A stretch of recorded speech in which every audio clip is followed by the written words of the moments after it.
When reality TV and wrestling have crossed paths, part 2. Okay, so I was originally going to talk about the Jersey Shore cast members who appeared in TNA for a little bit in this part, but I just haven't done my research on that, and I want to be knowledgeable on the things that I talk about in these videos, and I mean, I've just been doing other stuff, been working on other videos, and so I'm going to save that for another part, but for this part, I'm going to be talking about people that I'm knowledgeable about when it comes to reality TV and wrestling, so without further ado, let's just get straight into it.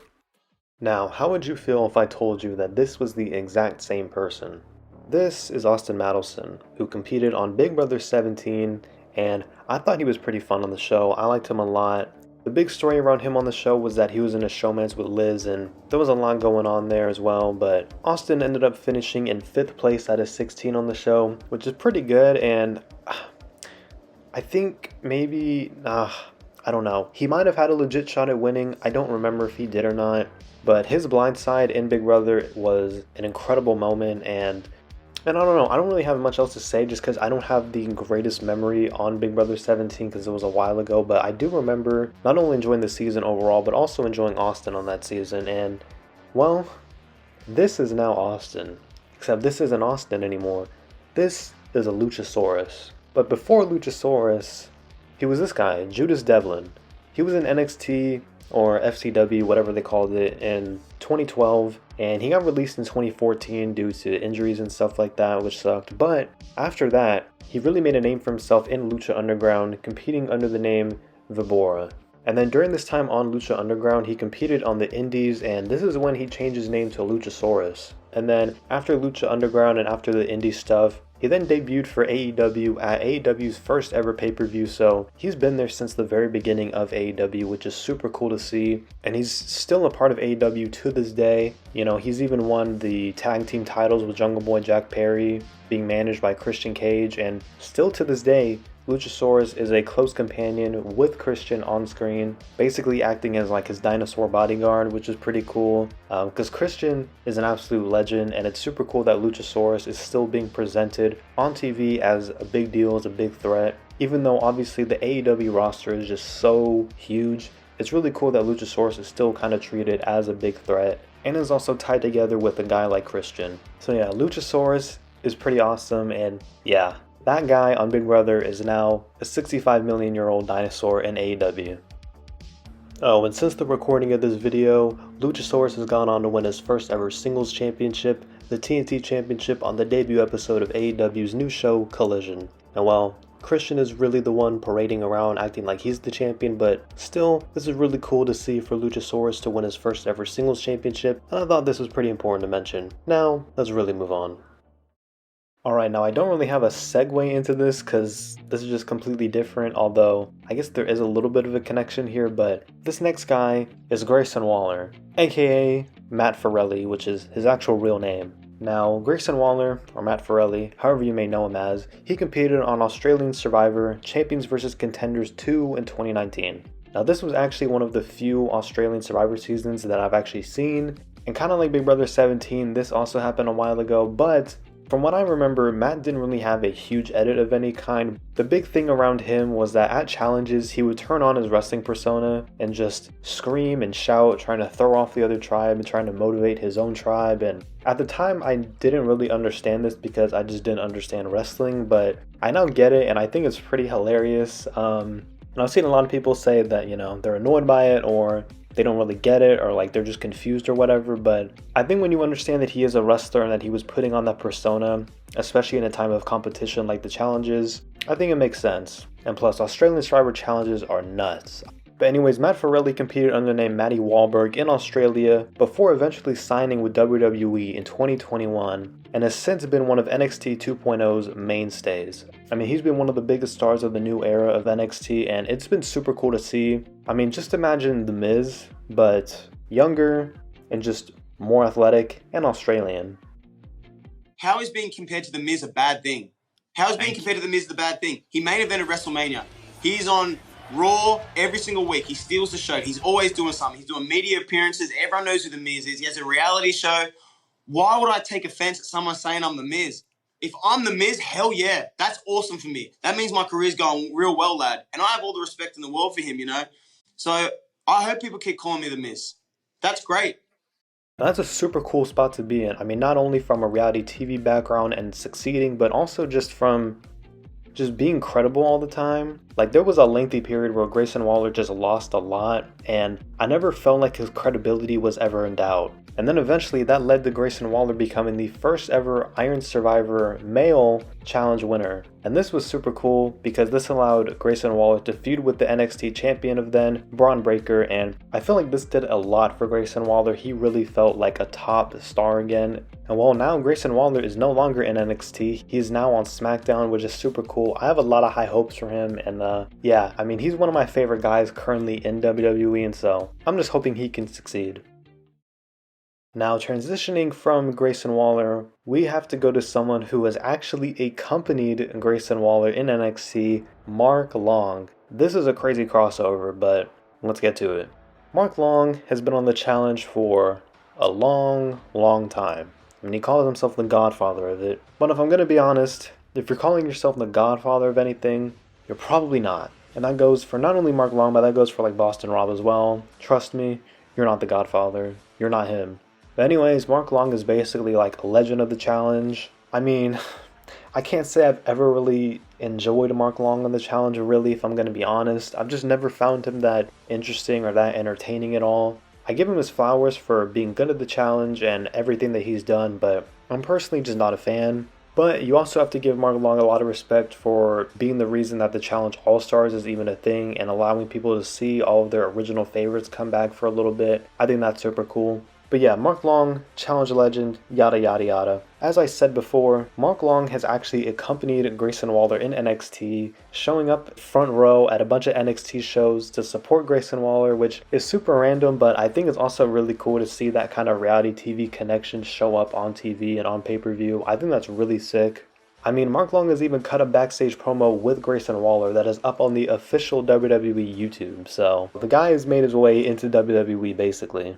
Exactly. You know, everyone talks about the bloodline, right? Or the Judgment Day. Imagine me, The Miz, and Mark Long as one crew. Like, who is stop? Maybe that's what we need to take out Dexter Lumis. We bring Big Mark. Grayson, I don't know if you've heard, like, Mark Long has literally been training, and he's bigger than 90% of everybody right now. I mean, the dude's like 6'4" and just 250 pure solid muscle. Like, looks the part, is the part. But he needs a lot more training, though. But making his debut at like 65, that's a pretty cool thing for him. You know, I don't think anyone's debuted that old before. But despite all of this, Mark Long actually wrestles. The guy is 51 or 52 now, I think, but he looks incredible at his age still, and he's been wrestling for Boca Raton Championship Wrestling. And he made his debut, I believe, at Summer Smash September 4th, 2022, and he's been with them since then. And I haven't been able to find an answer on Google by looking it up, but at some point he became the All-Star Champion, and I mean, that's a pretty fitting name for him. And then, this was big news, but Mark Long actually faced off against Matt Cardona May 7th, 2023. Now, Matt Cardona is basically the king of the indies. He used to be in WWE, he won a lot of stuff, did a lot of stuff, but for the past few years, he has been the king of the independent scene, and this was honestly pretty big to see him go against Mark Long. Now, this match was for the title, and I believe it was some sort of like no disqualification type of match, and there were a lot of other people from the challenge, including Paulie, Cara Maria, Tina, Johnny, Rachel, her for some reason, I don't know.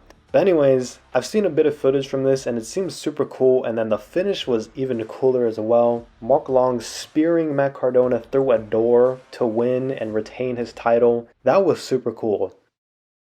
Now I'm going to quickly transition over to someone else that I wasn't originally planning on putting in this video, but when I learned about this event that Mark Long and Matt Cardona fought out, I realized that he was also here. Derek Kaczynski, also from the challenge, also has been on a bunch of challenge seasons. Once again, not the biggest fan. I liked him a lot in his earlier seasons when he was just more of an unhinged underdog, but nonetheless, Derek is also a big name from the challenge. He has his own podcast about the challenge and all that kind of stuff, so yeah, another big name. But at the same event, he competed in a 25-man battle royal as like a last-minute replacement. I don't really know what went on there. I don't know who won, but I know that he didn't win, but still, that's super cool that he actually made his in-ring debut. And then in the match between Mark Long and Matt Cardona, he actually ran in to save Mark Long and kick Matt Cardona down low, which was super crazy to see. Wrestling is crazy. Wrestling is super weird, but it's super awesome. Now, I've been talking about the challenge. I'm going to talk about one of the biggest examples recently of reality TV and wrestling crossing over, Lio Rush. Now, Lio Rush has competed in so many wrestling companies: Ring of Honor, WWE, Impact, AEW, MLW, and now he's competing in New Japan Pro Wrestling. Now, Lio Rush has not had the easiest career. There was a point in 2021 when he was with AEW that he retired from wrestling, super young age, but it was because of injuries and mental health and stuff like that, and I was going through a lot in that time period. I think personally, I was going through a lot on top of the physical injuries that I had. And it kind of just made me put a lot of things into perspective, just wanted to figure out what I needed to like prioritize in my life. I was all in with wrestling. I sacrificed a lot of my personal time and space and energy to do what I love. You know, I know there's a lot of people that make jokes about Lio Rush retiring, but it's just not funny. It's really not. It's never been funny, to be honest. I mean, it's not cool. Like, the dude has gone through a lot with mental health and injuries and all that stuff, and, you know, the best thing you can do is support him. But I mean, look at Lio Rush now. Now he is absolutely thriving in New Japan. He looks completely rejuvenated. He looks amazing. I've seen some of his matches there, and I'm just super happy for the guy. I'm super happy that he's been able to find a new home in wrestling and just thrive. So that's super cool to see. But anyways, Lio Rush competed on the Challenge Double Agent, which was super random but pretty cool as well. But unfortunately, Lio Rush ended up quitting this season due to mental health issues, and I think he had every right to do that. I don't think there's anything wrong with doing that. So, you know, I'm just glad to see that Lio Rush is doing great now. I think he's a great guy, great wrestler, and so, yeah, all in all, don't make jokes about his retirement, don't make jokes about his mental health, and just support and watch the guy. He's great. And now for the final part of this video. This isn't really anything to do with someone from reality TV stepping in the ring or anyone from wrestling going on a reality show. This is about online beef. Cara Maria from The Challenge and Paige from WWE, also known as Saraya currently. This was from 2017. I'm not really sure what exactly provoked this, but apparently a few days before this, Cara Maria tweeted about how going to WWE was like on her bucket list or something like that, or wanting to be in WWE. And then a few days later, she tweeted all of this stuff. She tweeted all this stuff about WWE women and how they dress and act, and how none of them are like Lita, and how all of them, I don't know, bro. It's super weird. But Paige clapped back with her own response, which is crazy because I'm not even the biggest fan of Paige or Saraya, but she did make a great point here. I don't know what Cara Maria was talking about. I mean, this even prompted a response from Taya Valkyrie. Like, that's pretty huge as well. Now, on one hand, I feel like this could have led to a match between the two if they wanted to talk things out and stuff like that, but on the other hand, I feel like WWE could just take one look at TNA and realize how all of the reality TV stars that they brought in didn't really help them in any way, so why do this with Cara Maria? I mean, Cara Maria is one of the biggest names of the Challenge of all time. There's no disputing that, whether you like her or dislike her, but that still would have been pretty weird to see Cara Maria in a WWE ring, especially against someone like Paige. I mean, there's probably a better chance of Cara Maria or her boyfriend Paulie appearing in WWE than Paige or Saraya going on the Challenge because of her injuries and stuff like that, but I guess who really knows what will happen. I mean, this was so many years ago, 2017. I mean, none of the tweets are even up anymore, so they're probably past it. They probably honestly don't even remember who the other is at this point, but it's just super interesting to see that there's just this random beef between one of the biggest stars of the Challenge and then one of the biggest women of that era, the WWE. So there you have it. When reality TV and wrestling have crossed paths, part 2. Thank you for watching. Part 3, Part 4, Part 5, all of that will come out eventually. I just gotta do more research and all that stuff. So yeah, let me know what other crossovers between reality TV and wrestling there are that you'd like to see talked about. Comment down below what other type of videos you'd like to see from me. Like the video, subscribe for more videos, and yeah, thanks for watching.